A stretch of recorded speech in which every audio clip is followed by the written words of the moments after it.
जय श्री राधे कृष्ण। आप सभी का आपके अपने YouTube चैनल पे बहुत बहुत स्वागत है।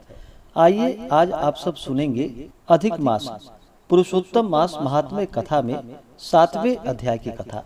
अब तक आपने 1 से लेकर के जो कि 6ठे अध्याय कथा को श्रवण किया। अगर पिछले अध्याय कथा को नहीं सुना हो तो हमारे चैनल पे वीडियो अपलोड है, आप वहां से जाकर के कथा को श्रवण कर सकते हैं। हिंदू धर्म में अधिक मास पुरुषोत्तम मास का बड़ा ही विशेष महत्व माना गया है।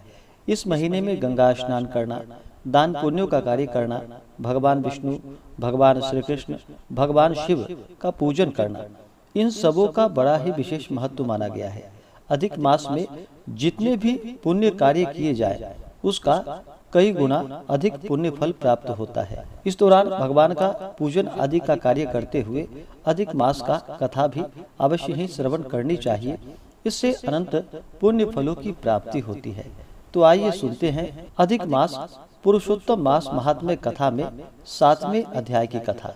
तो बोलिए प्रेम से भगवान विष्णु की जय, माता लक्ष्मी की जय, श्री राधा कृष्ण की जय, पुरुषोत्तम भगवान की जय, सर्वदेवी देवता की जय। नारद जी बोले, विष्णु भगवान ने अधिक मास का अपार दुख निवेदन करके जब मौन धारण किया, तब हे बद्रीपते पुरुषोत्तम ने क्या किया सो इस समय आप हमसे कहिए। श्री नारायण बोले, हे वत्स, गोलोकनाथ श्री कृष्ण ने विष्णु के प्रति जो कहा वह अत्यंत गुप्त है, परंतु भक्त आस्तिक सेवक दम्भ रहित अधिकारी पुरुष को कहना चाहिए। अतः मैं सब कहता हूँ सो आप सुनिए। यह आख्यान सत्कृति, पुण्य, यश, सुपुत्र का दाता, राजा को वश में करने वाला है और दरिद्रता का नाश करने वाला एवं बड़े पुण्यों से सुनने को मिलता है। जिस प्रकार इसको सुने उसी प्रकार अनन्य भक्ति से सुने हुए कर्मों को करना भी चाहिए। श्री पुरुषोत्तम बोले, हे विष्णु, आपने बड़ा अच्छा किया जो मलमास को लेकर यहाँ पर आए। इससे आप लोकों में कीर्ति पाएंगे। आपने जिसका उद्धार स्वीकार किया है उसको हमने ही स्वीकार किया, ऐसा समझे। अतः इसको हम अपने समान सर्वोपरि करेंगे। गुणों से, कीर्ति के अनुभाव से, षडैश्वर्य से, पराक्रम से, भक्तों को वर देने से और भी जो मेरे गुण हैं उनसे मैं पुरुषोत्तम जैसा लोक में प्रसिद्ध हूँ।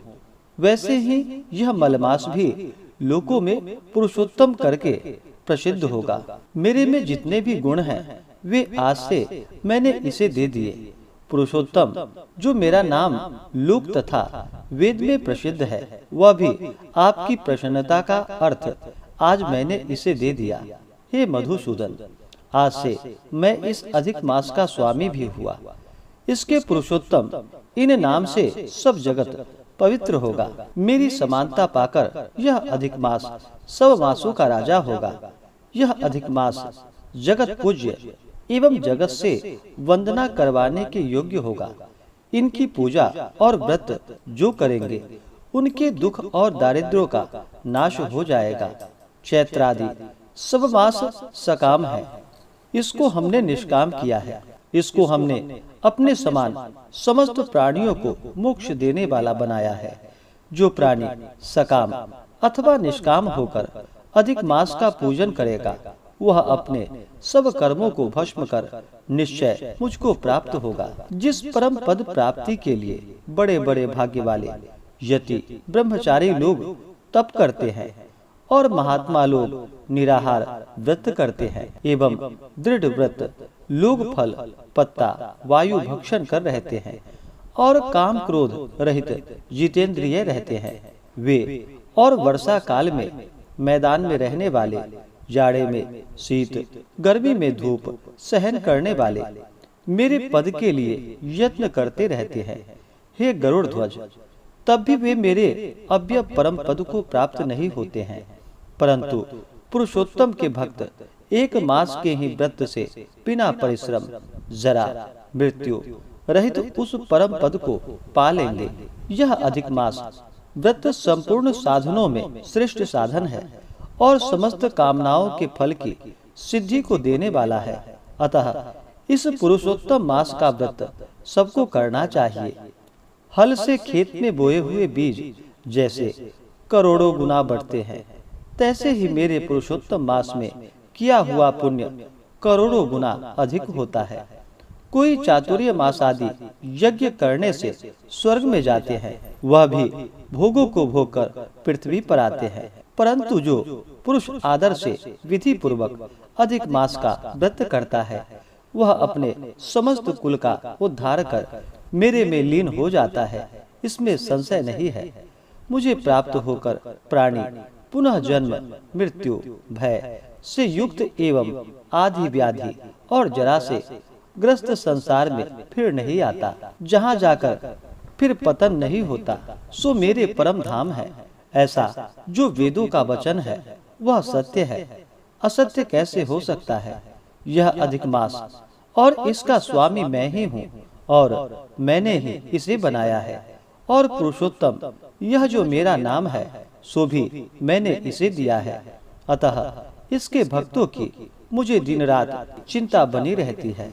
इसके भक्तों की मनोकामनाओं को मुझे ही पूर्ण करना पड़ता है। कभी कभी मेरे भक्तों का अपराध भी गणना में आ जाता है, परंतु पुरुषोत्तम मास के भक्तों का अपराध मैं कभी नहीं गिनता। हे विष्णु, मेरी आराधना से मेरे भक्तों की आराधना करना मुझे प्रिय है। मेरे भक्तों की कामना पूर्ण करने में मुझे कभी देर भी हो जाती है, किंतु मेरे मास में जो भक्त है उसकी कामना पूर्ण करने में मुझे कभी भी विलंब नहीं होता। मेरे मास के जो भक्त हैं वे मेरे अत्यंत प्रिय हैं। जो मनुष्य इस अधिक मास में जप दान नहीं करते हैं वे महामूर्ख हैं, और जो पुण्य कर्म रहित प्राणी स्नान भी नहीं करते एवं देवता तीर्थ दुजों से द्वेष रखते हैं, वे दुष्ट अभागी और दूसरे के भाग्य से जीवन चलने वाले होते हैं। जिस प्रकार खरगोश के सिंग कदापि नहीं होते, वैसे ही अधिक मास में स्नान आदि न करने वाले को स्वप्न में भी सुख प्राप्त नहीं होता है। जो मूर्ख मेरे प्रिय मलमास का निरादर करते हैं और मलमास में धर्माचरण नहीं करते, वे सर्वदा नरकगामी होते हैं। प्रति तीसरे वर्ष पुरुषोत्तम मास प्राप्त होने पर जो प्राणी धर्म नहीं करते हैं वे कुंभीपाक नरक में गिरते हैं, और इस लोक में दुख रूप अग्नि में बैठे स्त्री पुत्र पौत्र आदि को से उत्पन्न बड़े भारी दुखों को भोगते हैं।